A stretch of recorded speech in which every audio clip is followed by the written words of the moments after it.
Nah, Bapak Ibu, kita selamat datang kembali di kebaktian ya minggu di sore hari ini. Kita ada di bulan April. Nah, untuk tema bulan April kita akan mempelajari tentang iman, ya. Dan kita pelajari dari ketiga bapak leluhur yang kita kenal di dalam Perjanjian Lama, yaitu Abraham, Ishak, dan Yakub.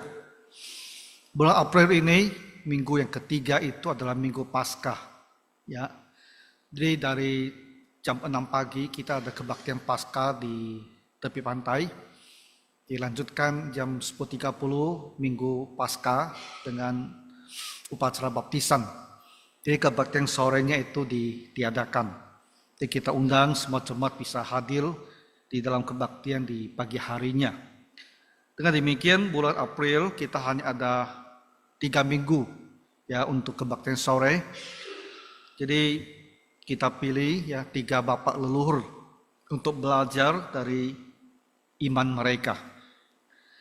Nah, minggu yang pertama ini kita akan mempelajari imannya Abraham. Tentu kita semua sudah ketahui bahwa Abraham itu mempunyai sebuah julukan, yaitu Bapak orang beriman. Ya. Nah, bahwa panggilannya sebagai Bapak orang beriman ini tentu mempunyai dasar. Kenapa kitab suci menghargai dia sedemikian tinggi?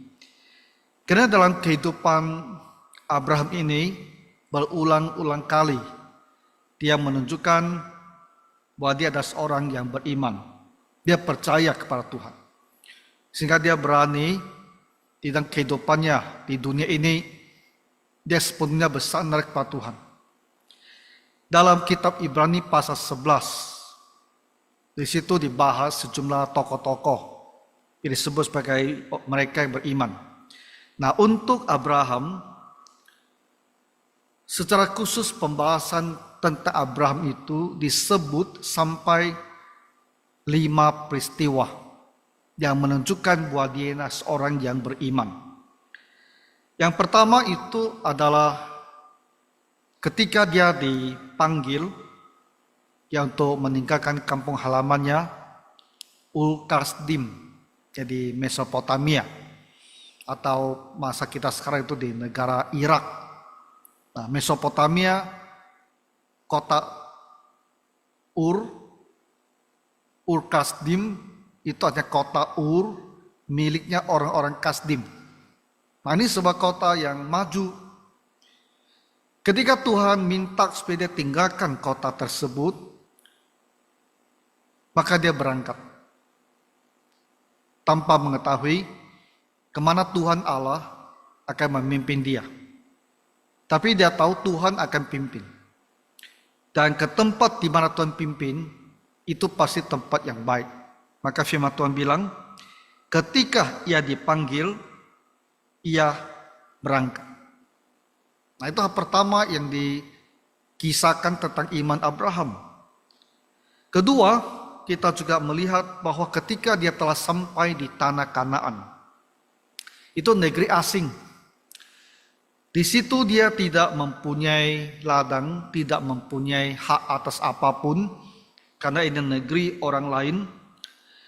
Tapi firman Tuhan mengatakan, karena iman, Abraham diam di tanah yang dijanjikan itu.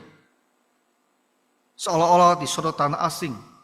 Dari situ ia tinggal di kemah dengan anak-anaknya.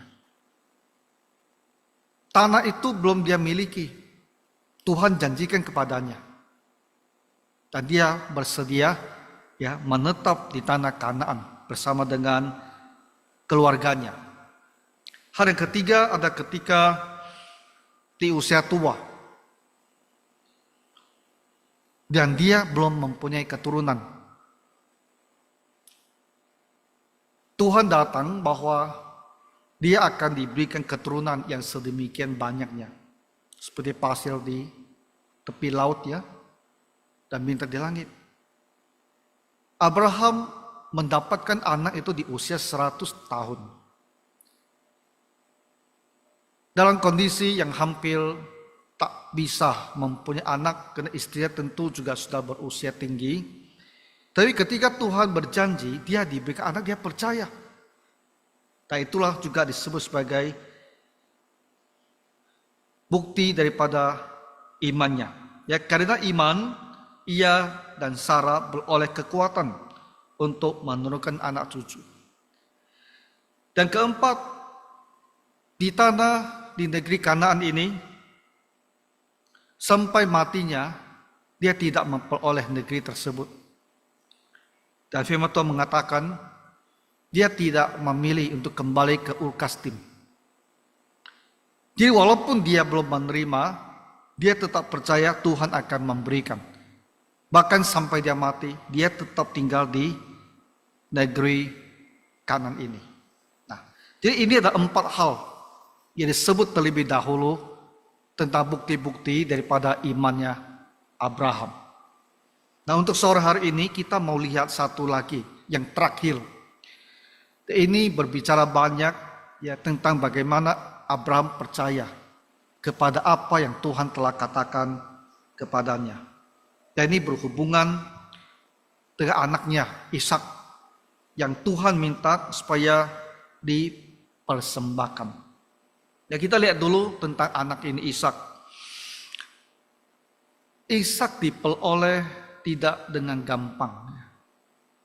Tadi kita sudah sebut, Ishak itu diperoleh karena iman. Abraham tidak mempunyai keturunan. Sampai umur 99 tahun, dia juga masih belum mempunyai keturunan.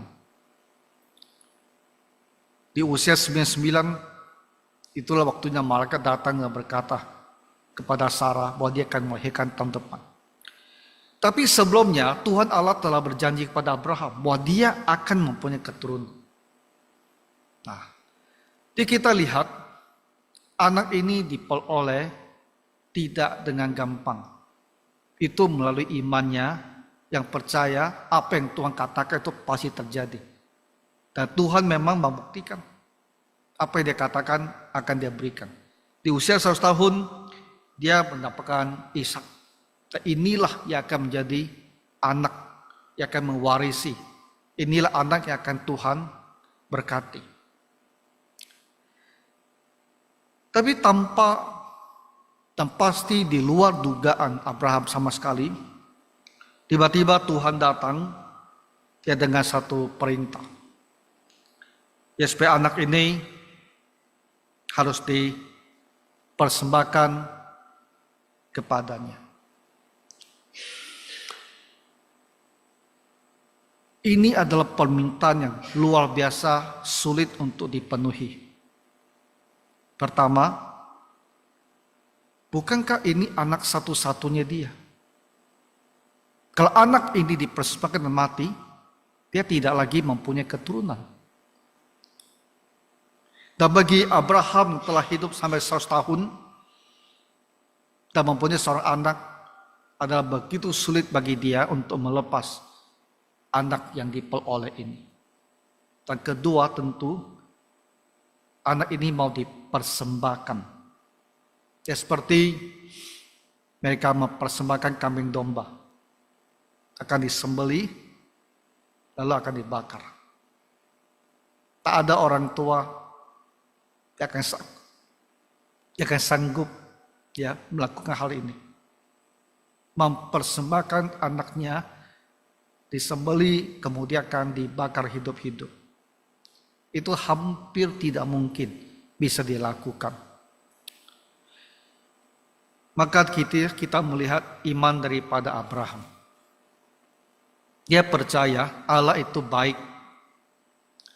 Sehingga ketika ada suatu perintah yang kelihatannya adalah tidak baik sama sekali.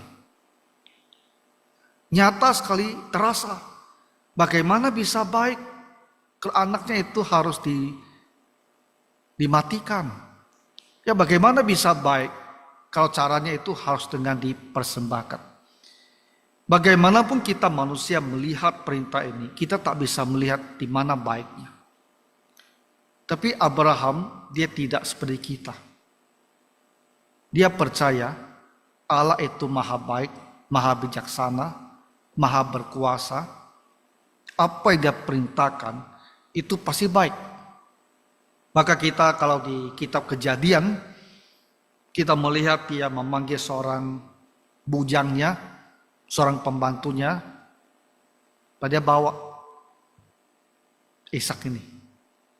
Mengadakan perjalanan, dia sampai ke tempat yang kita kenal sebagai Yerusalem, ya, di Gunung Moria. Dari situ kita melihat Abraham dia sama sekali tidak ragu-ragu. Ya, kita tidak membaca dia mengeluh, kita tidak membaca dia memperlambat perjalanannya. Bahkan ketika Ishak bertanya, di mana kambing domba yang akan dipersembahkan, dia hanya bilang sama anaknya, Tuhan akan sediakan. Tanpa ragu, dia mengikat anaknya itu, dan kita membaca bahwa dia bahkan telah mengangkat pisaunya. Dia mau sembelih anaknya sendiri. Bagaimana Abraham bisa melakukan seperti ini? Bukankah kalau dia bunuh anak ini, dia tidak akan mempunyai keturunan lagi? Kenapa dia mempunyai sikap yang demikian tegas? Apa yang Tuhan perintahkan, dia akan lakukan. Kenapa? Karena firman Tuhan menjelaskan demikian. Di ayat 19. Karena di dalam pikiran Abraham, karena ia berpikir bahwa Allah berkuasa membangkitkan orang-orang sekalipun dari antara orang mati. Dan dari sana ia seakan-akan telah menerimanya kembali. Jadi ternyata Abraham itu percaya kalau Tuhan telah berjanji akan membuat dia keturunan, dan Tuhan pun telah berikan dia keturunan ini, Ishak ini telah lahir. Kalau sekarang dia harus mempersembahkan Ishak di atas mezbah. Kalau ini benar-benar terjadi, dia percaya Ishak yang sudah mati akan dibangkitkan kembali. Dia akan hidup kembali. Dia akan mendapatkan anaknya kembali. Sehingga dia tetap akan mempunyai keturunan. Nah, inilah letak kehebatan daripada imannya si Abraham. Karena dia percaya Tuhan berjanji dia mempunyai keturunan. Kalau keturunan ini harus mati, keturunan ini pun akan hidup kembali. Supaya dia tetap akan mempunyai keturunan. Itulah logika iman ya daripada Abraham. Makanya dia tidak ragu untuk memenuhi perintah Tuhan. Dan kita semua tahu Tuhan kita bukanlah Tuhan yang begitu kejam. Itu hanyalah sebuah ujian. Karena Tuhan sediakan seekor kambing domba ya untuk menggantikan Ishak. Di ketika pisaunya telah diangkat, ya mungkin hanya dalam hitungan detik anak ini sudah akan mati. Di saat itulah malaikat berteriak kepada Abraham, ya supaya dia tahan, jangan bunuh anak itu. Dan di semak itu ada seekor hewan, dan hewan itulah yang dipersembahkan kepada Tuhan. Jadi Ishak pulang ke rumah, tidak disembelih, tidak dipersembahkan, dan dia hidup, dan dia menjadi keturunan Abraham, seperti jadi Tuhan. Tapi dari situlah iman Abraham itu terbukti, bahwa dia benar-benar percaya apa yang Tuhan katakan kepadanya. Itu pasti akan Tuhan laksanakan. Itulah sebabnya Abraham itu menjadi sebuah teladan. Bahkan disebut sebagai bapaknya orang yang beriman. Karena dia benar-benar percaya bahwa Allah itu maha bijaksana, maha kuasa, mampu melakukan sesuatu. Kalau dia berkata, kita percaya, itulah yang akan terjadi. Jadi kita orang-orang Kristen, kita ada orang lemah. Ya, kita tak seperti Abraham, dengan iman yang sekuat dia. Tapi apa yang terjadi dengan Abraham ini harusnya bisa memberikan kita satu dorongan, ya, membantu kita untuk bisa lebih percaya bahwa apa yang Tuhan katakan dalam Kitab Suci itu akan Tuhan lakukan. Dan kita belajar di Abraham untuk meyakini perkataan Tuhan itu. Nah, hidup kita dari waktu ke waktu ada hal-hal yang kita hadapi. Dan kita mungkin dari pengalaman hidup kita, dari apa yang pernah kita lihat, kita tak bisa melihat ada di mana kebaikannya kalau saya mematuhi perintah Tuhan ini. Belakangan ya, saya lihat majalah Tempo lagi membahas kembali kisah perjudian di Kamboja. Ya, bahkan mereka kirim tim ke sana. Dan ternyata sejumlah perusahaan di sana itu milik orang Indonesia. Perjudian itu. Dan di situ dia temukan juga selain mereka yang berjudi, yang bekerja juga sejumlah orang-orang Indonesia dengan gaji yang tentu tinggi, ya, dibandingkan dengan di dalam negeri. Kita yang di Kepulauan Riau banyak yang tertarik sekali ya ke daerah Kamboja, Filipina, sekitarnya untuk bekerja di kasino. Dan mungkin ada orang yang berpikir, di mana salahnya kalau saya bekerja di tempat seperti itu? Saya bisa menjaga diri. Anyway, beritanya adalah tahun ini 92 tuh orang Indonesia yang meninggal di Kamboja. 92. Yang bekerja di sana. 92. Mati dengan segala alasan tuh. Kita mungkin berpikir, mungkin orang tua kita berpikir, ke sana kita bisa jaga diri sendiri, gajinya tinggi, nanti setelah kita tabung beberapa tahun, kita pulang, kita bisa buka usaha, dan kita punya modal. Bukankah itu satu hal yang baik? Dan kadang-kadang orang Kristen juga berpikir itu baik, karena ada orang Kristen pergi ke sana yang saya tahu. Kita pikir, di mana salahnya? Kenapa Tuhan bilang kita tidak boleh berjudi? Di mana salahnya? Kadang-kadang kita merasa kita tak bisa melihat bahwa apa yang Tuhan katakan itu ada benar. Kita tak bisa melihat.